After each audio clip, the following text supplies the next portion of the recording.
mission de l'Église, c'est de continuer le ministère de Christ, qui est d'annoncer la paix avec Dieu, la réconciliation avec Dieu, la relation avec Dieu qui est aujourd'hui possible encore. Et j'en ai pour preuve les témoignages que nous allons entendre de vies qui ont été touchées par le Seigneur, parce que Dieu est toujours à l'œuvre dans les vies de ceux qui ouvrent leur cœur à lui. Alors, si c'est bon pour la vidéo, c'est bon ? Ok.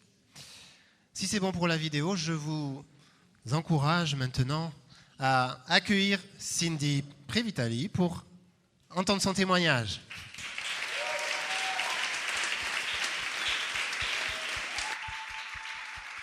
Passe par derrière, là.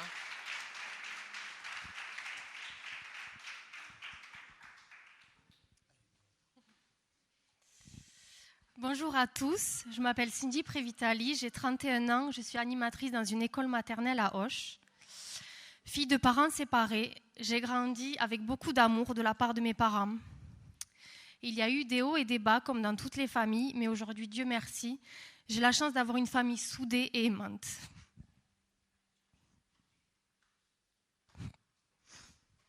C'est les hormones.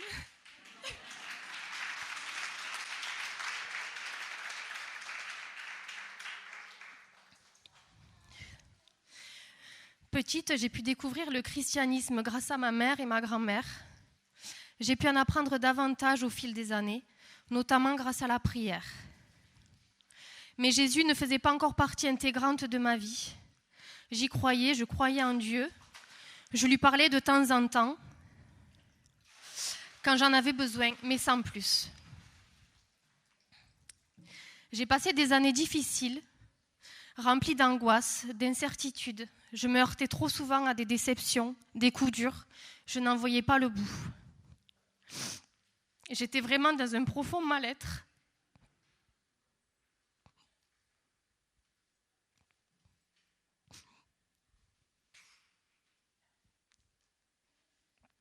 Et j'avais perdu tout espoir d'être un jour heureuse. J'ai pourtant essayé plusieurs choses pour m'aider, y compris la médecine, mais rien n'y changeait. Je me sentais toujours aussi vide, angoissée et perdue. Petit à petit, je me remettais à prier. Je suis revenue à l'église catholique en 2019 avec pour objectif de me faire baptiser. Au mois de septembre 2020, en discutant avec Nathalie, qui a été une collègue de travail, en voyant la croix que j'avais autour du cou, elle m'a demandé si j'étais chrétienne.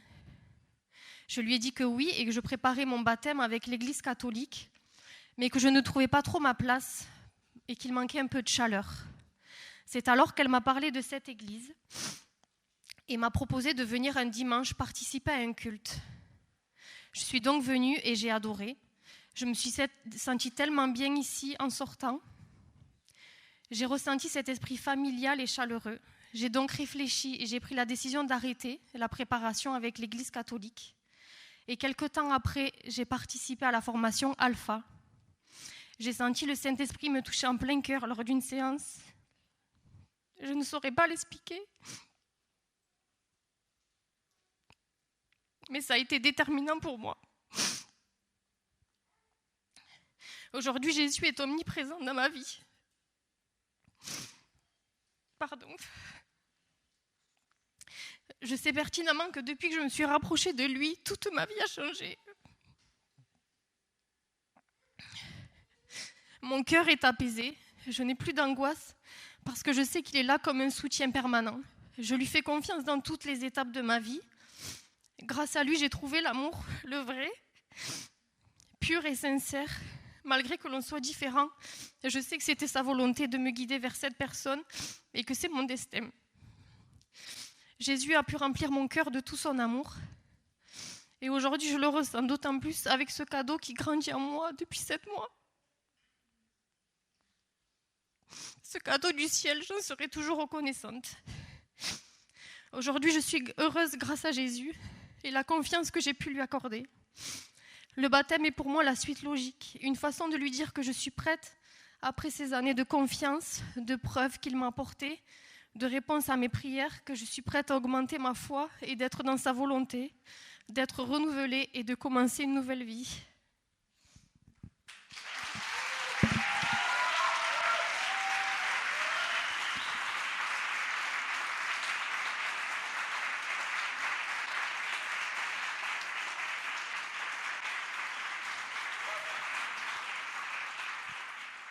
C'est que vous êtes deux en plus. Donc, Cindy, est-ce que tu crois que Jésus-Christ est le Fils de Dieu venu en chair? Oui, Est-ce que tu crois qu'il est mort à la croix pour le pardon de tes péchés et qu'il est ressuscité d'entre les morts? oui, Est-ce que tu t'engages à le suivre tous les jours de ta vie par sa grâce? oui, Sur ta confession de foi, Cindy, je te baptise au nom du Père, du Fils et du Saint-Esprit. Tu t'es chargé sur le bois. C'est par ta grâce seule que je suis pardonné. C'est par ta grâce seule que tu m'as racheté.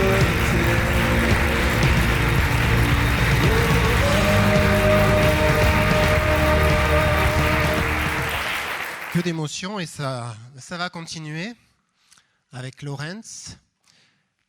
Il me semble qu'il y a une vidéo qui doit passer avant que tu n'interviennes. Surprise pour toi, Laurence.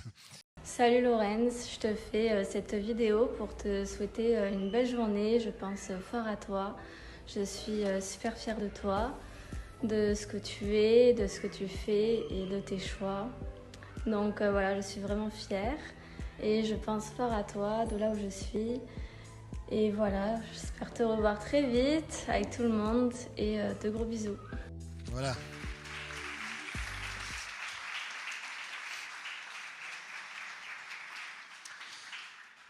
Message de Stella, la grande sœur de Laurence. On accueille Laurence Dufour, donc.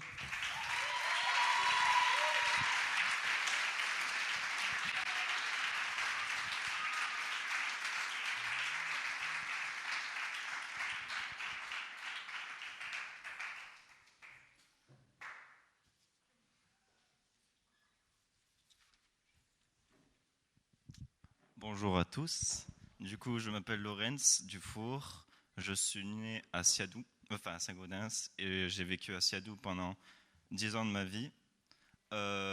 Puis ensuite, j'ai déménagé à Auch. Du coup, ça fait maintenant 7 ans que je suis à Auch. Je suis né dans une famille chrétienne avec un père qui est pasteur, que la plupart d'entre vous, je pense que vous connaissez. Du coup, je suis né également dans une grande famille. J'ai 3 frères et 3 sœurs. Et du coup, vous avez pu voir déjà ma plus grande sœur. Et ensuite, les autres se promènent par ici.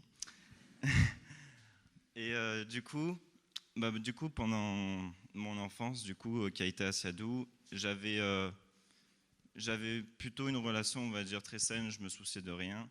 J'étais vraiment genre dans la campagne et je vivais ma vie avec mes cousins et mes grands-parents. Et j'avais aussi mon arrière-grand-mère aussi qui vivait là-bas.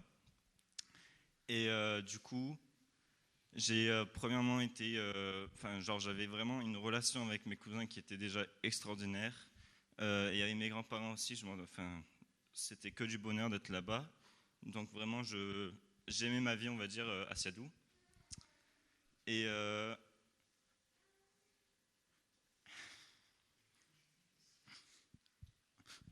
premièrement, il y a eu la mort de mon arrière-grand-mère, mamie Alice, qui m'a beaucoup touché.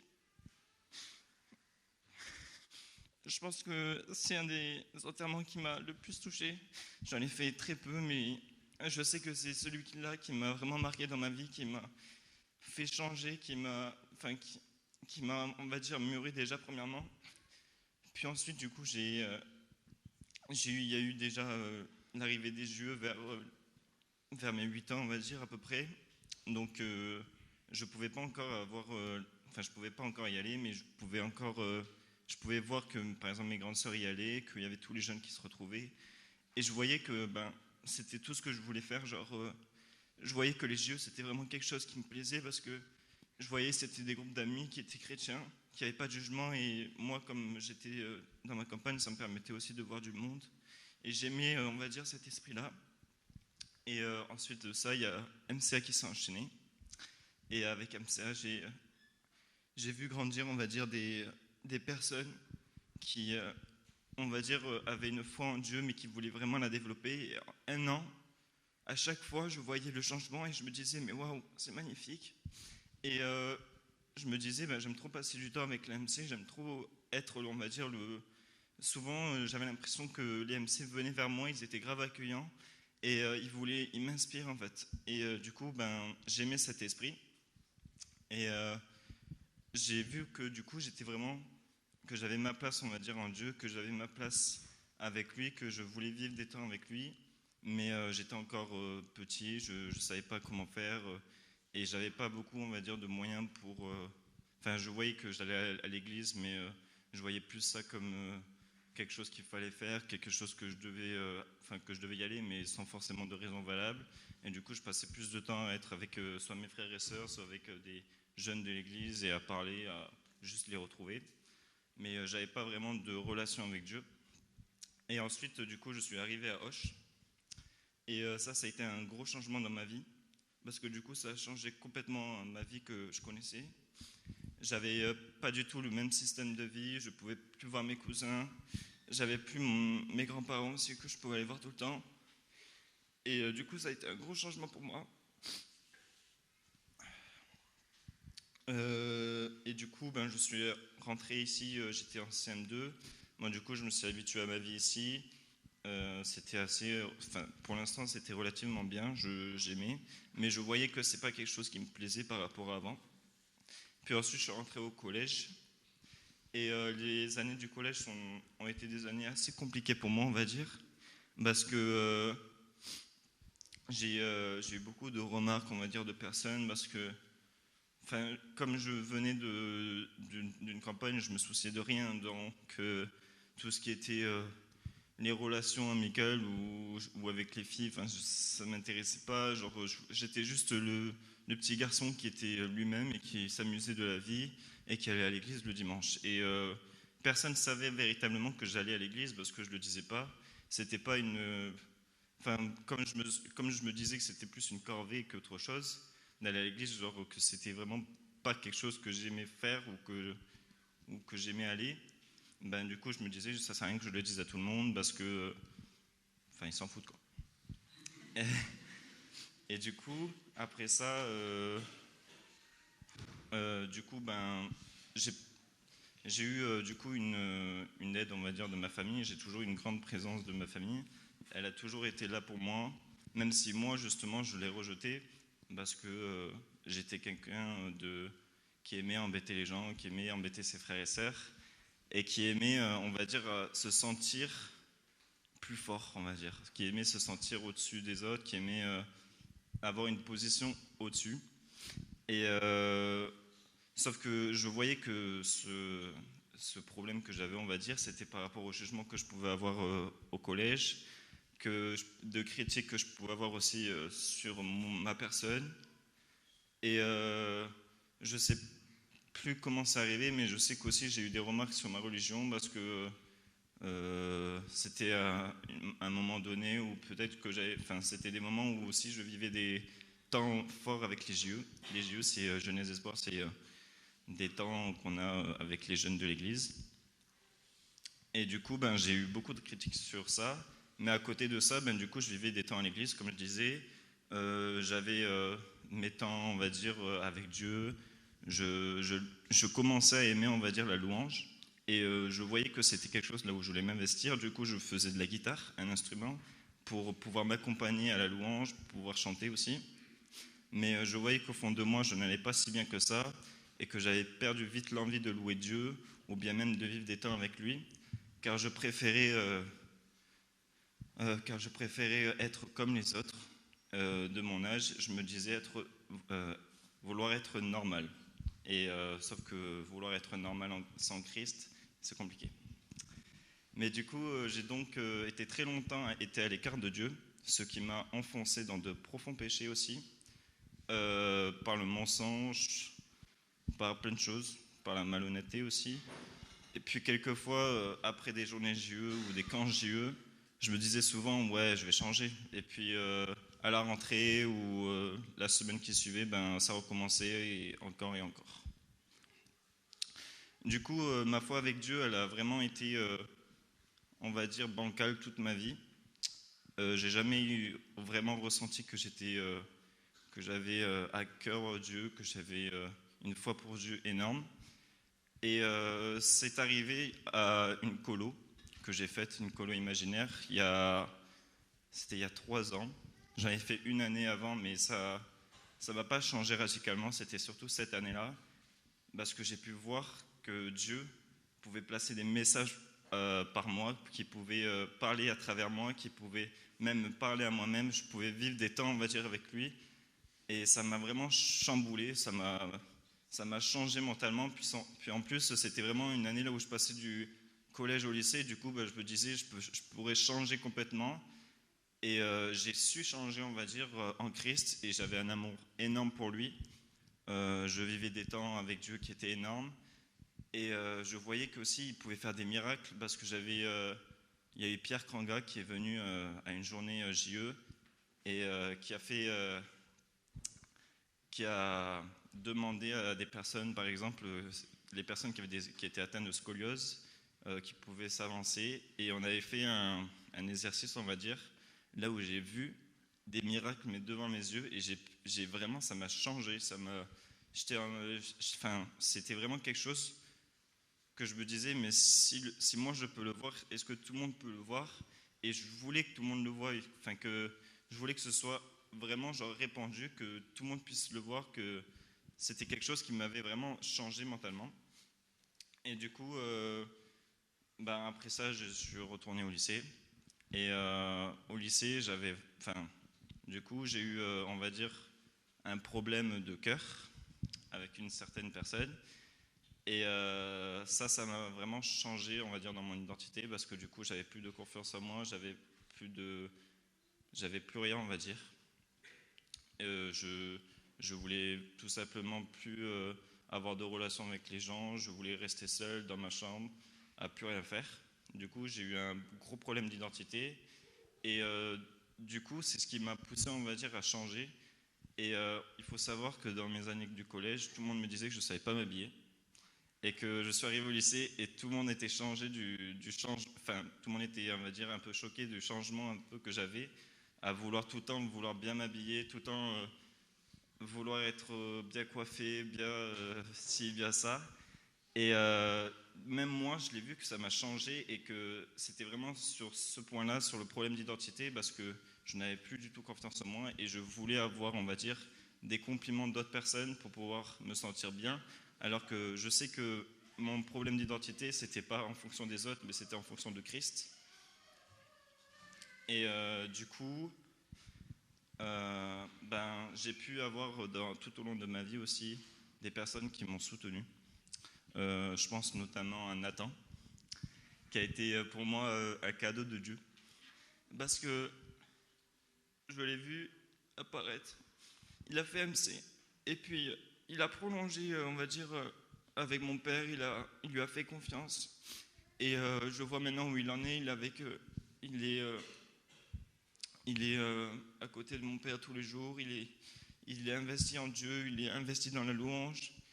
Et pour moi, ça a toujours été un vrai exemple, Nathan.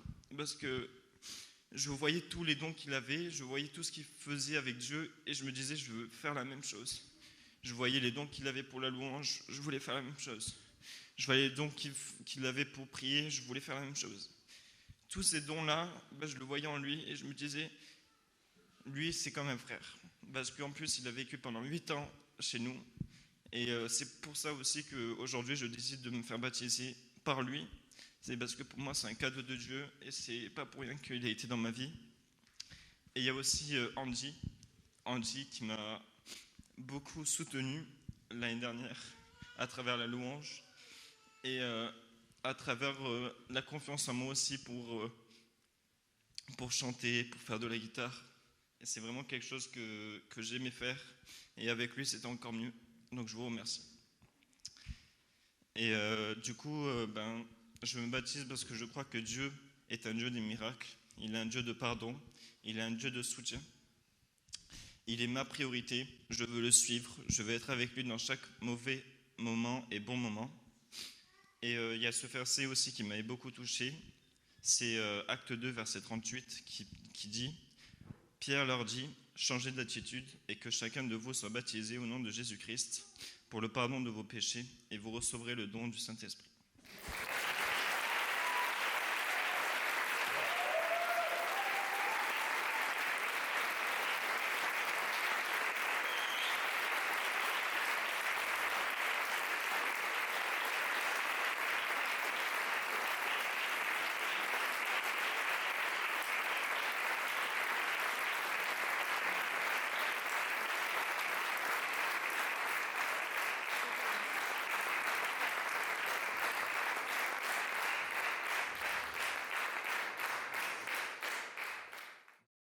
On se réjouit d'un enfant de la maison. Et puis, il y a une surprise avant que tu passes par les eaux du baptême. C'est Andy, justement, qui vient, je pense que tu vas l'introduire toi-même, mais chanter le chant que vous avez composé tous les deux.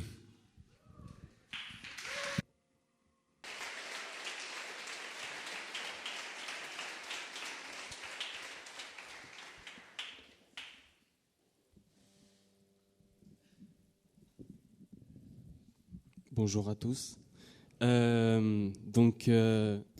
Merci Laurence pour déjà ton témoignage qui est vraiment touchant. Je vais vous chanter le chant qu'on a composé, Laurence et moi, l'année dernière, que le titre c'est Hineni, qui veut dire me voici en hébreu. Me voici dans la manière d'être disposé pour Dieu, de vouloir le servir. Et les paroles vont vraiment bien avec son témoignage. Et juste avant que je chante le chant, on a écrit quelques mots avec Milton, si on peut les lire. Quelques mots pour t'encourager. Donc Milton. Milton, si tu peux venir, s'il te plaît.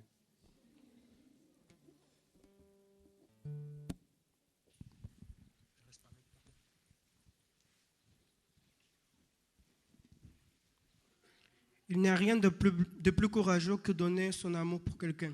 Tu l'as donné à Dieu. Christ a donné sa vie sur la croix pour toi et aujourd'hui, tu décides de lui donner la tienne. Ce choix est le milieu que tu puisses faire. Malgré les difficultés, les hauts et les bas, tu es resté fidèle à Dieu. Ta détermination et ta volonté de servir Dieu sont honorables. Que chaque jour, tu puisses lui dire, me voici, comme tu l'as fait aujourd'hui.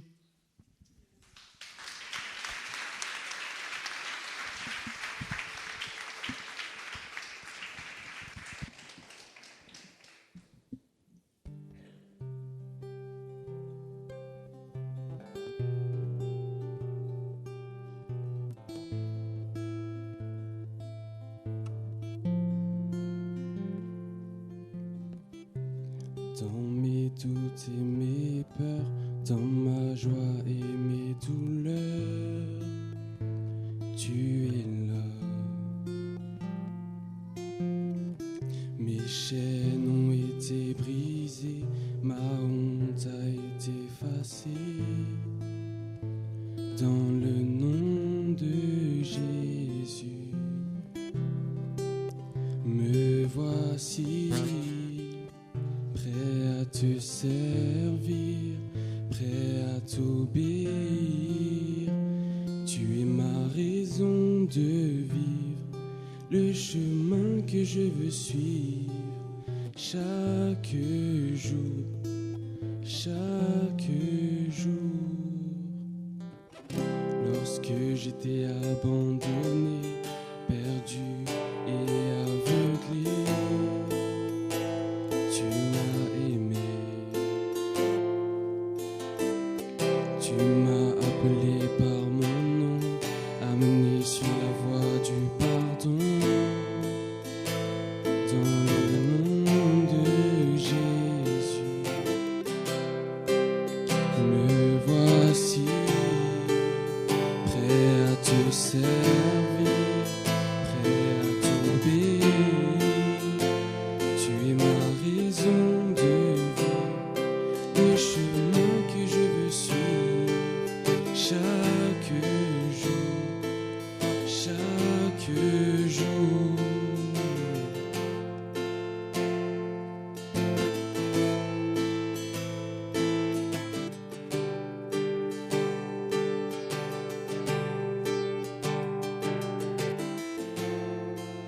Tu es mon refuge et mon abri.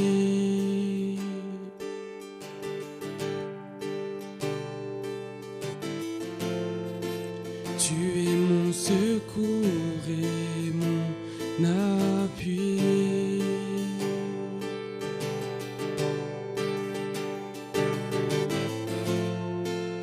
Entre tes mains, je mets ma vie.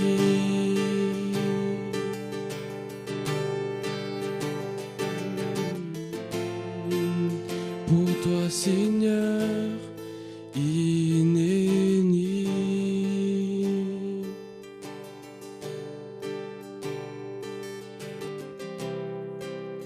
Me voici prêt à te servir, prêt à t'obéir. Tu es ma raison de vivre, le chemin que je veux suivre chaque jour, chaque jour. Me voici prêt à te servir, prêt à t'obéir. Tu es ma raison de vivre, le chemin que je veux suivre chaque jour, chaque jour.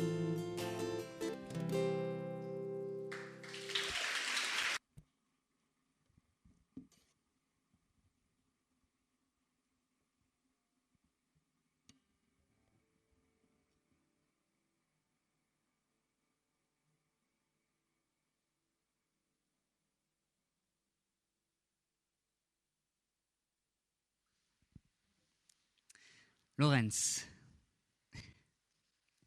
crois-tu que Jésus-Christ est le Fils de Dieu venu en chair sur terre? Oui, je le crois. Crois-tu qu'il est mort à la croix et ressuscité le 3e jour pour le pardon de tes péchés? Oui, je le crois. T'engages-tu à le suivre et le servir, l'aimer avec fidélité tous les jours par ta vie et dans ta vie par sa grâce? Oui, je m'engage. Alors Laurence, sur ta confession de foi, je te baptise devant toute l'assemblée au nom du Père, du Fils et du Saint-Esprit. Amen.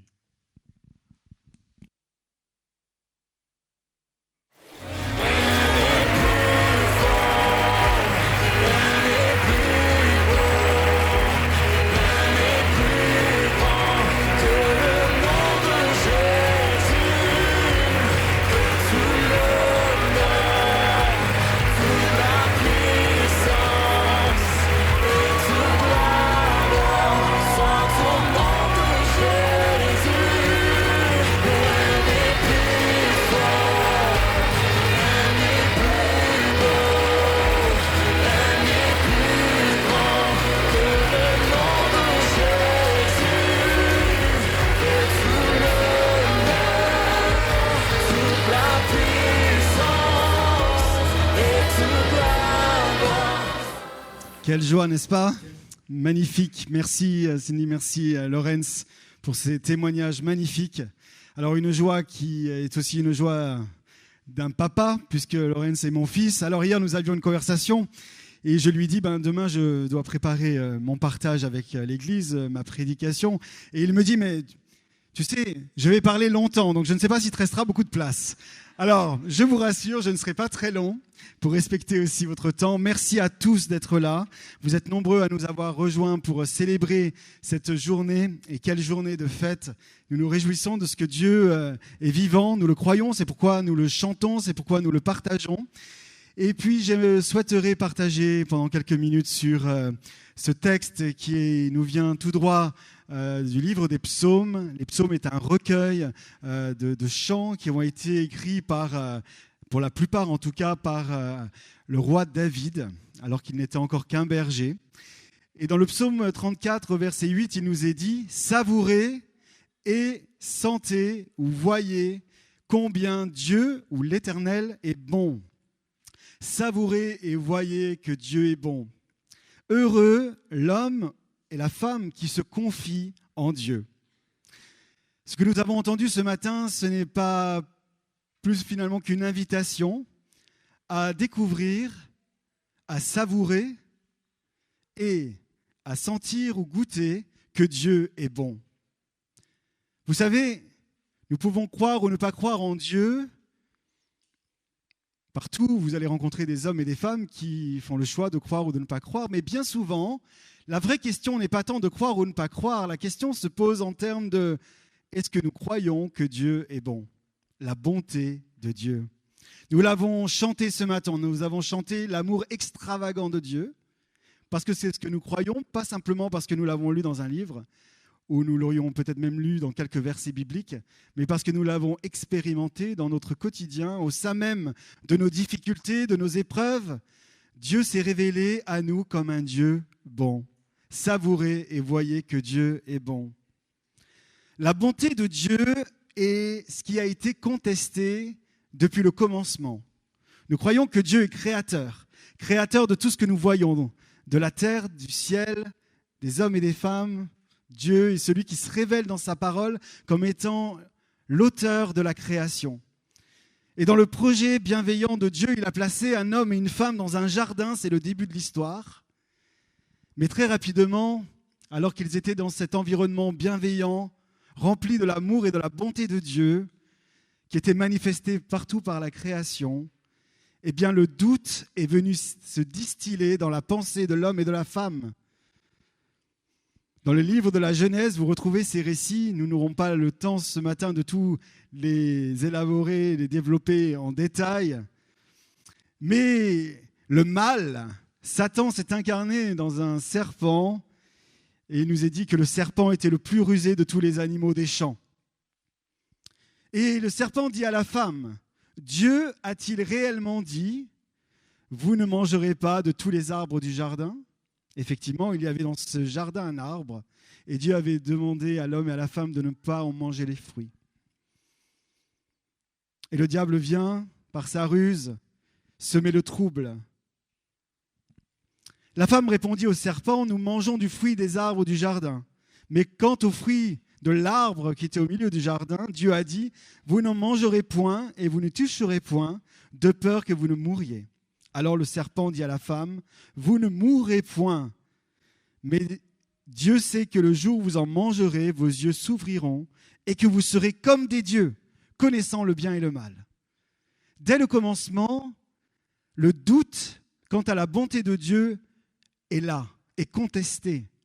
Et aujourd'hui, nous pouvons les uns et les autres rencontrer beaucoup de personnes qui peuvent croire en Dieu, mais qui remettent en question la bonté de Dieu. Si Dieu est bon, alors pourquoi tant de malheur ? Si Dieu est bon, alors pourquoi tant de misère ?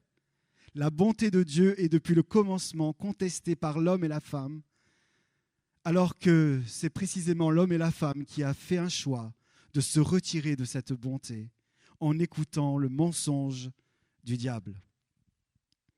La bonté de Dieu a été contestée, elle continue à l'être, mais la bonne nouvelle, c'est que cette bonté a été manifestée en Jésus-Christ. La parole de Dieu nous dit que Dieu a tant aimé ce qu'il a créé, l'homme et la femme et toute sa création, tout l'univers, le cosmos même, qu'il a donné son Fils, Jésus, afin que nous puissions venir à le connaître, afin que nous ne mourions pas, mais que nous ayons la vie éternelle. Lorsque Jésus est venu, il y a plus de 2000 ans, Fils de Dieu, pleinement homme, pleinement Dieu, il est venu pour rappeler à l'humanité que Dieu avait un projet de paix et non de malheur, pour rappeler à l'humanité que Dieu était bon. Vous savez, lorsque Jésus est venu dans son époque, dans sa culture, il est celui qui est venu aller chercher celles et ceux qui étaient méprisés. Il est venu chercher la femme qui était méprisée dans sa culture pour la réhabiliter dans sa dignité. Il est venu chercher les enfants qui étaient méprisés dans leur culture pour les réhabiliter dans leur dignité. Il est venu chercher les pauvres, il est venu chercher les orphelins. Il est venu chercher celles et ceux qui étaient dans une ouverture de cœur. Mais Jésus, et vous le trouvez dans les évangiles, et je vous invite à lire ces récits magnifiques, il est venu aussi rétablir la vision que le monde religieux avait fait de Dieu. Le monde religieux de l'époque avait illustré un Dieu tellement loin, tellement distant, un Dieu inaccessible, un Dieu tellement dur, tellement sévère. Jésus-Christ n'a eu de cesse que de rétablir qui était son Père. Ce Dieu plein de bonté, ce Dieu lent à la colère et riche en bonté, ce Dieu plein d'amour, ce Dieu plein de bonté. C'est pourquoi Jésus a été assez sévère avec le monde religieux de l'époque pour dénoncer l'hypocrisie des cœurs et pour dire « mais mon Père est celui qui aime ». Et d'ailleurs, il aime tellement qu'il est venu en chair dans ce monde afin que vous puissiez le recevoir, le connaître. La bonté de Dieu a été pleinement manifestée à la croix. Nous l'avons chanté ce matin, mais cela ne s'arrête pas à la croix parce que nous croyons que Jésus-Christ est ressuscité des morts. Le 3e jour, il est ressuscité, il est vivant. Et nous célébrons aujourd'hui un Dieu vivant qui a cette capacité de manifester sa bonté dans nos vies, dans le quotidien de nos vies. Nous avons tous une vision de Dieu, consciente ou inconsciente. Parce que dans le cœur de l'homme, il y a une recherche d'être en relation avec ce qui est supérieur à nous. Il y a une recherche et une quête. La question n'est pas tant de savoir si nous croyons ou non en Dieu, la question est de savoir si nous croyons la bonté de Dieu. La Bible nous dit que même l'enfer, les démons, croient en Dieu, à l'existence de Dieu. Et ils tremblent à cela. Vous savez, j'ai côtoyé des personnes qui étaient dans le monde ésotérique, dans le monde de la magie, de la divination. Et dans ce monde-là, ils croient qu'il y a l'existence même de Dieu. C'est la raison pour laquelle ils la contestent. Et ils contestent quoi? Pas son existence, ils contestent sa bonté. Faire croire à l'homme et à la femme que c'est trop supérieur à nous pour que nous puissions y avoir un accès quelconque. Faire croire que nous avons besoin de faire tout un tas de rites pour accéder à un Dieu qui peut être même parfois, dans certains courants ou dans certaines religions, un Dieu capricieux, qui peut changer d'avis comme il le souhaite, comme si nous étions les uns et les autres. Au final, très peu de choses, insignifiants, mais Dieu a créé l'homme et la femme, dès le commencement, à son image. La bonté de Dieu, elle a été contestée, elle continue à l'être, mais elle a été pleinement manifestée et elle continue à être manifestée. C'est cette bonté-là que je proclame ce matin. C'est une bonté proclamée à travers le témoignage de nos vies.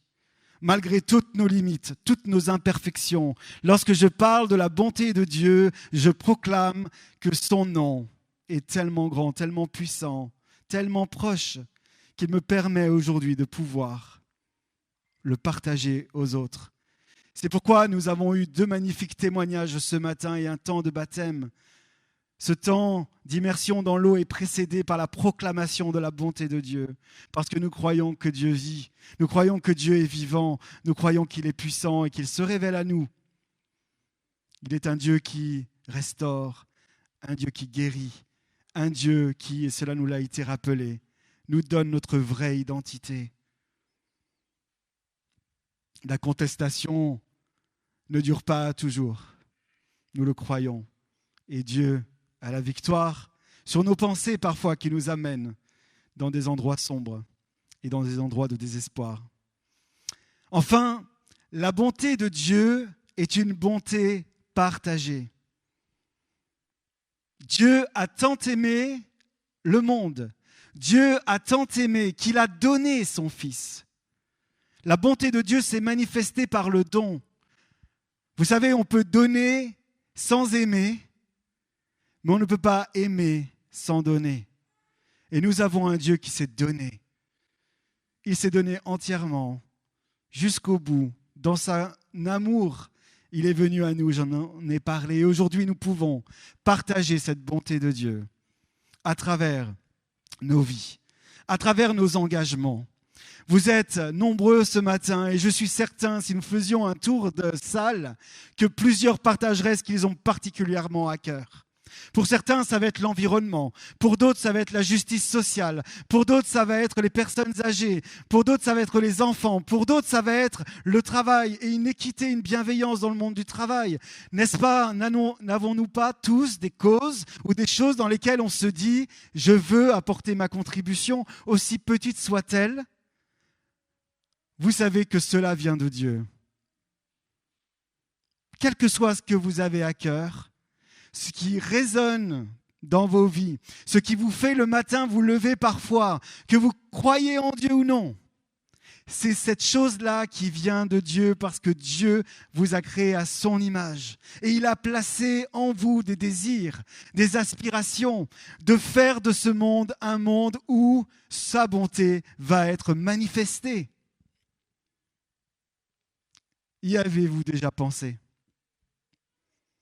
Ce n'est pas un hasard si vous avez ces choses dans le cœur.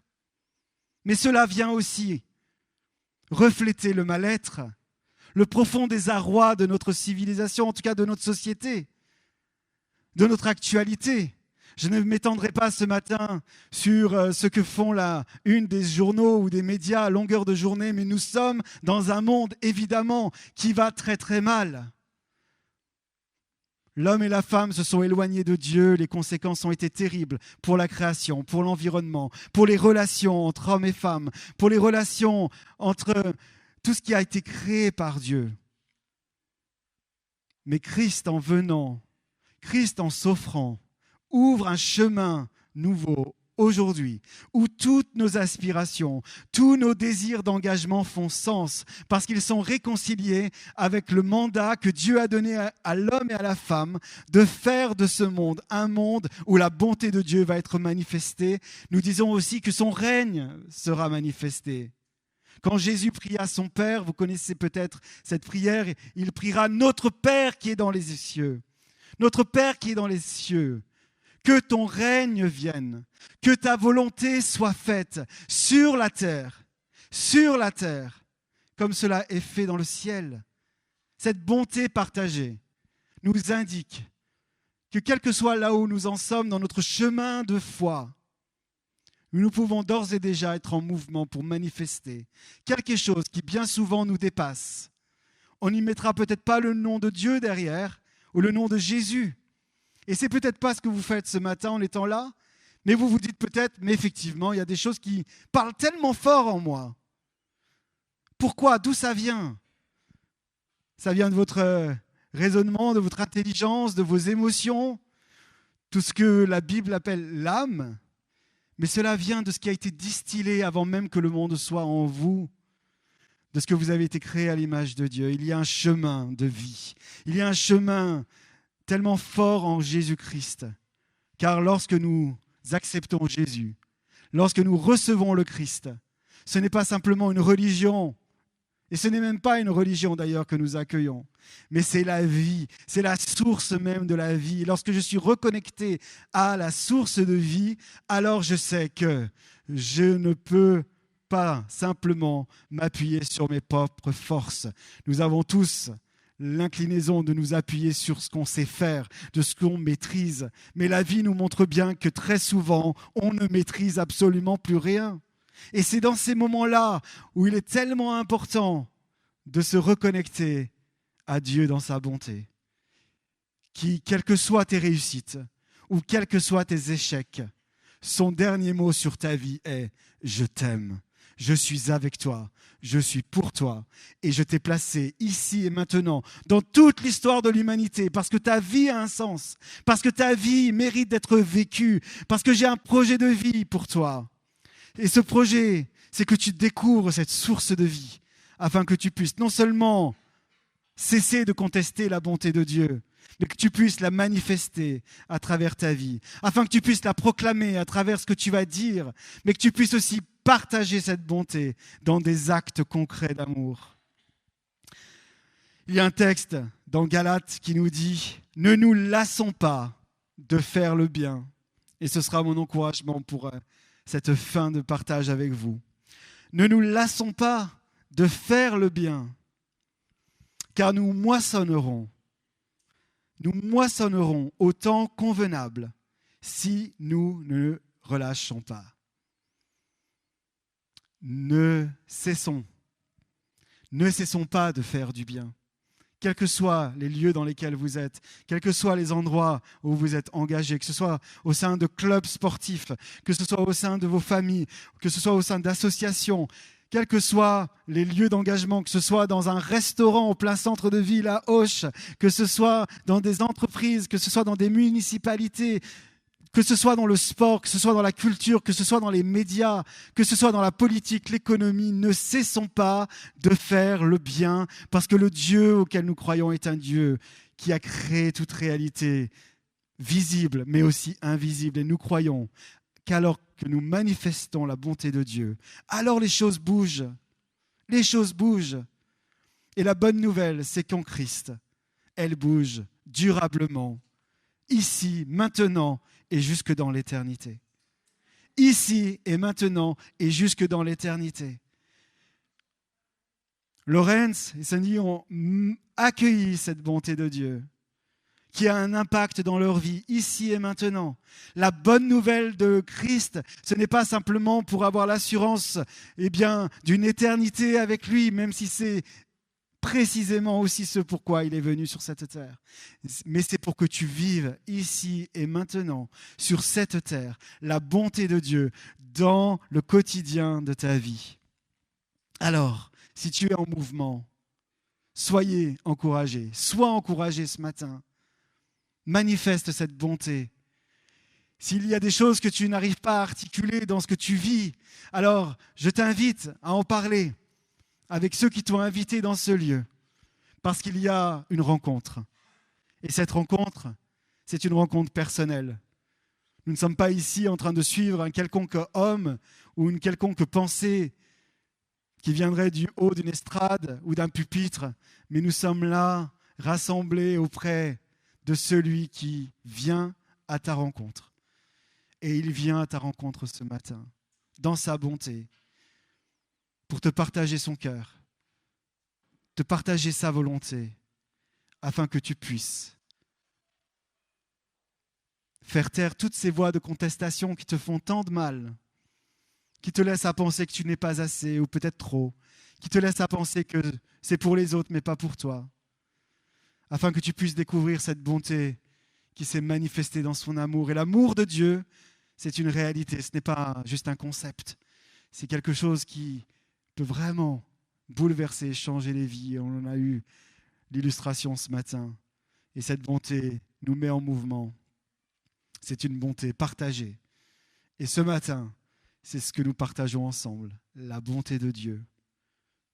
Dieu est pour nous un Père, notre Père qui est dans les cieux. Que ton nom soit sanctifié, notre Père. J'aimerais vous inviter à la prière. Père,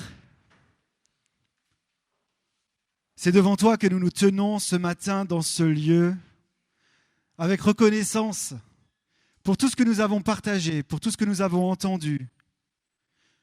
Tellement reconnaissant pour ta bonté, pour ta fidélité. Tu connais chacune de nos vies, chacun de nos parcours. Parce que quand bien même tu es un grand Dieu, tu as créé les cieux et la terre, tu es ce Dieu si proche que Jésus-Christ nous a révélé en venant sur cette terre.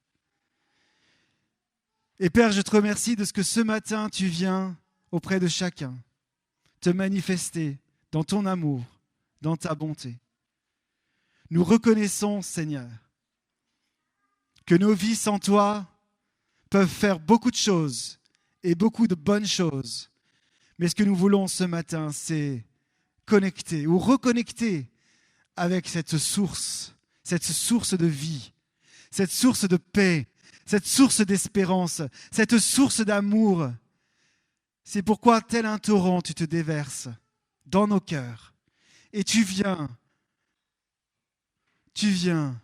faire pleuvoir dans tous nos endroits arides afin que nous puissions reprendre vie ou afin que nous puissions continuer à vivre, afin que nous puissions trouver du sens à notre vie.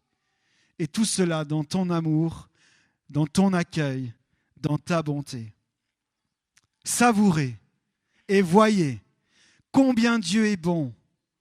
Heureux l'homme et la femme qui place en Dieu son espérance. Amen.